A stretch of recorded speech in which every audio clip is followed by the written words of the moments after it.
Still on infrastructure tonight, finally some movement in what's expected to be a dramatic improvement to the face of downtown Nassau. Crews working well into the night to remove debris from a now demolished building that's long been a mainstay on Bay. Jiminita Swain has the details of the fate of the new space.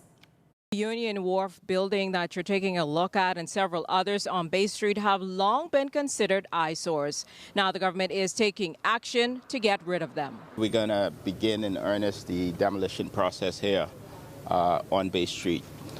We have given notice, as I indicated several months ago, to 9 property owners. We have 4 of those properties ready for demolition. This one will begin in earnest today. Deputy Prime Minister and Minister of Tourism, Justa Cooper, referencing the fact that of the 4 buildings designated for demolition, the first to go, the Moxie building just up from Elizabeth Avenue. The goal to be progressive in changing the landscape of Bay Street.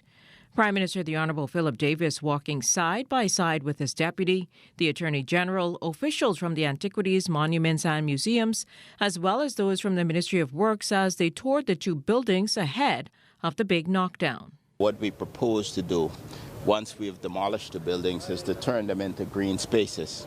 So over the course of the next few weeks, you might very well see some picket fences and some green spaces in most of these spaces.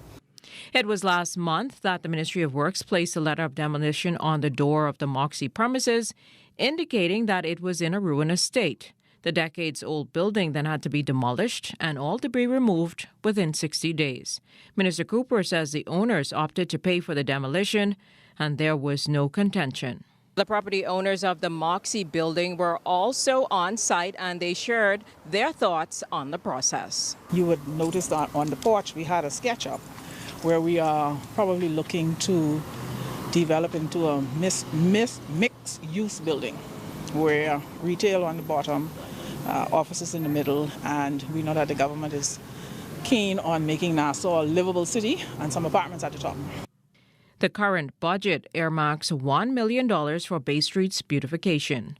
For the Bahamas Tonight, I'm Jiminita Swain.